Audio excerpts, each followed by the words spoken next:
What's up guys, Dr. Jared here, Tone and Tighten, and this is how to get rid of muscle knots in 4 simple steps. So if you have areas of tightness or pain in your neck, your upper back, or your upper shoulders, you're in the right place. This video is for you. We're going to show you how to get rid of those. Now first of all, what is a muscle knot? Honestly, nobody knows for sure. The main theory out there is that it's an area of contraction that doesn't relax. See, when your muscles are in their relaxed, elongated state, they look kind of like this. When they contract, they slide over each other and become tight like this. Those muscle knots are most likely areas that are in this contracted state that can't return or won't return to that relaxed, elongated position. So the way that we get rid of muscle knots is to promote that relaxation and help those muscles to get back into that relaxed state.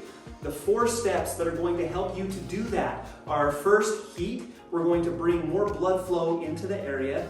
Second, a mobilization technique or something that's going to get that contraction to release. Third, stretching, meaning again, we want to promote elongation in that muscle. And then finally, strengthening, because we don't want that muscle to get back into that contracted state. We want it to function better, to contract and relax. And so those are the 4 things that I'm going to show you in this video. It is important that you do these start to finish in order to see maximum benefit. One more thing to mention, I am going to show you quite a few different products and devices that I personally love to promote that relaxation in those muscle knots and to help eliminate those muscle knots. I've got all of them linked in the show notes down below, so click on the links in the description if you're interested in learning more about any of the products that you see in this video. That being said, first technique coming your way right now. Step number 1 is to apply heat to the area. Heat is a vasodilator, meaning it opens up capillaries and promotes blood flow into an area, thereby helping to promote relaxation as well.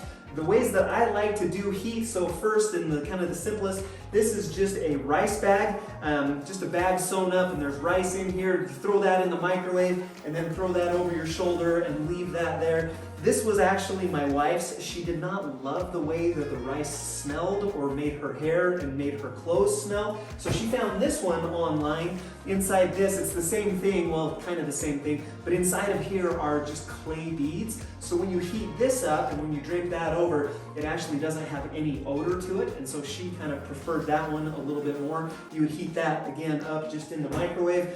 My personal preference, this is an electric heating pad. And what I like to show people with this is that if you put it in a towel and then kind of loop the towel around yourself like this, you can kind of hold it in place a little bit better. It conforms to your back a little bit better and applies the heat a little more evenly.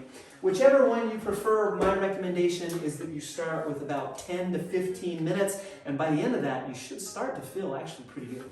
Step number 2 is a mobilization or release technique. There are 4 ways that I like to do that. Now, the simplest, the easiest, what you're going to do is take a tennis ball or a racket ball or a lacrosse ball, also works really well, and I like to put that in a sock. And so we're going to kind of squish that down to the bottom of the sock.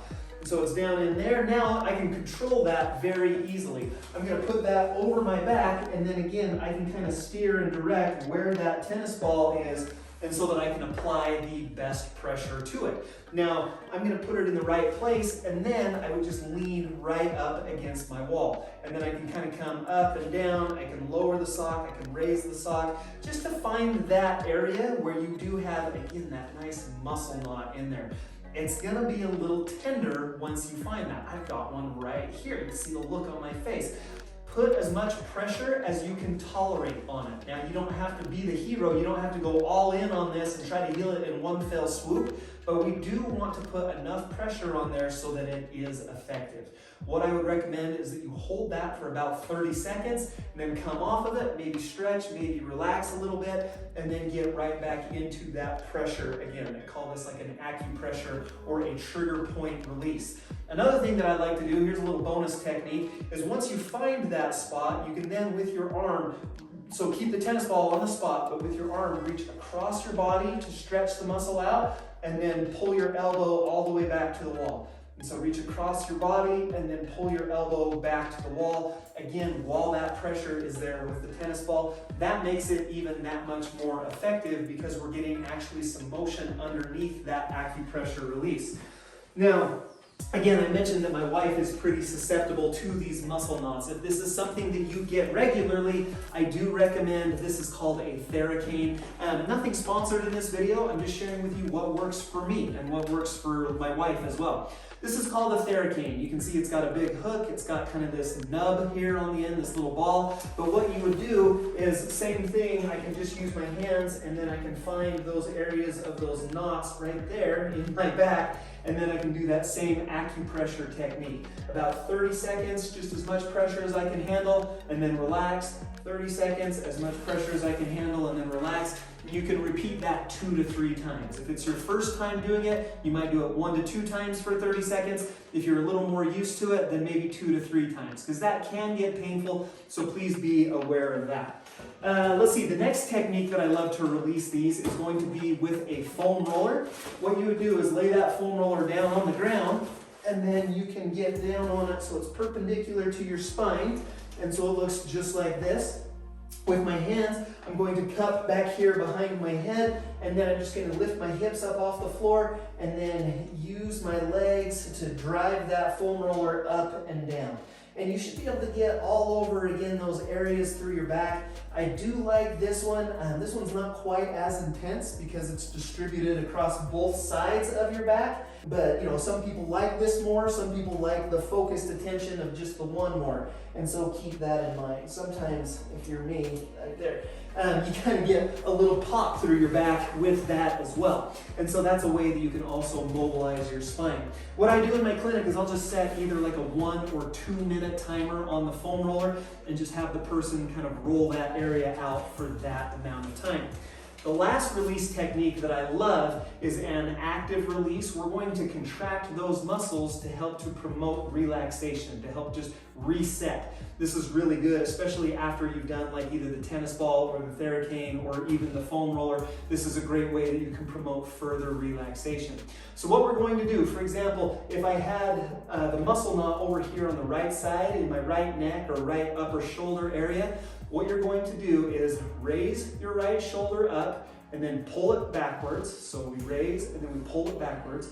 And then you're going to side bend your head towards the pain. So I'm side bending right, and then I'm going to rotate away. So I'm going to rotate left. And then I'm going to contract all those muscles in that spot. I'm going to hold 1, 2, 3, and then I'm going to relax everything. And so again, for demonstration, so I'm going to elevate, and then I'm going to pull back, and then I'm going to side bend towards, and then I'm going to rotate away.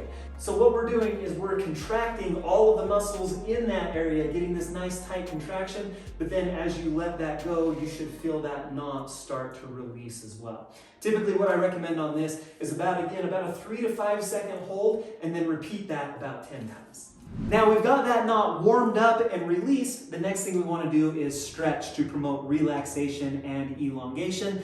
The 2 muscles that are primarily at play in that area are going to be your upper trapezius and then your levator scapulae muscle. That one's a little bit more in the back.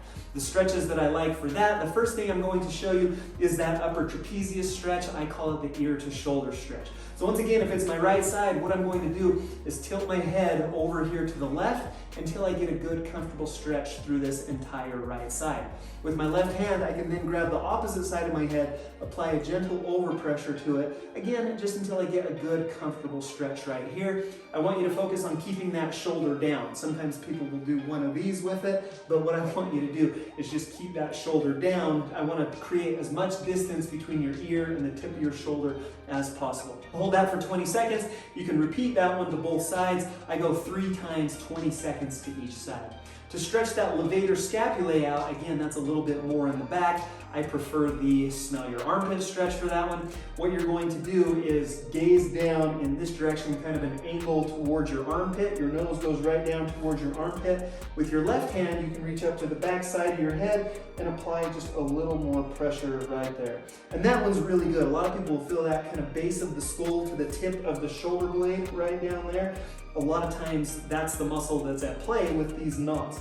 And so hopefully that one feels good. Again, you would take it into a comfortable range of motion to where it's a stretch, but it's not pain, and you would hold it there for 20 seconds. And then again, I like to keep things even, so now I'm gonna go over here to the right, 3 times 20 seconds to the left and to the right. Should help you to feel a lot better. Now, if you've been following along with the first 3 steps thus far, chances are that knot is feeling pretty good. Those first 3 steps are great at alleviating pain in the knot in the short term. If you want to keep it away, that's where this 4th step comes in. This is where we need to strengthen and recondition the muscle so that that knot doesn't come back. I've got 2 exercises that are going to help you with that. First one is going to be a wall slide. You need a towel and you need a wall. What you're going to do is put your forearms right on the towel and pin that to the wall. My feet are back, maybe 12 or 18 inches away from the wall, just so that there's some pressure through my forearms. And then what we're going to do is slide that towel up as high as you can go, get some really good extension through your back, and feel that working in those muscles between your shoulder blades. You're going to come up, and then you're just going to return right back down to the starting position, and then we're going to repeat at about this rate. Typically, I recommend about 3 sets of 10 on those wall slides. The last exercise is going to be a wall angel. It's a great way to improve your posture and promote postural strength at home. What I want you to do is now turn around. I want your hips, your shoulder blade, and the back of your head up against the wall. We're then, with our knuckles, going to get into this position. So we're going to rotate until our knuckles are back against the wall. And even getting into that position, you're going to feel a lot of those muscles between your shoulder blades really contract, really start to go crazy. Now what I want you to do is keep your knuckles on the wall as you slide them up and over your head, and then return right back down to the starting position. So again, I want your hips, shoulder blades, and the back of your head up against the wall. Your knuckles slide up and down, looks just like this. And typically what I recommend is about 3 sets of 10 repetitions on that one. Now in this video, we talked a lot about muscle knots in your neck and upper back and upper shoulders. If you get muscle knots between your shoulder blades, the treatment looks a little bit different. Check out this video to learn more about that. If you get knots in your lower back, look at this video right here. That one's gonna help you out. If you like this video, if you haven't subscribed to Tone and Tighten yet, hit the circle right here to do that. I'd love to see you back for future videos. We'll see you again soon, right here on Tone and Tighten.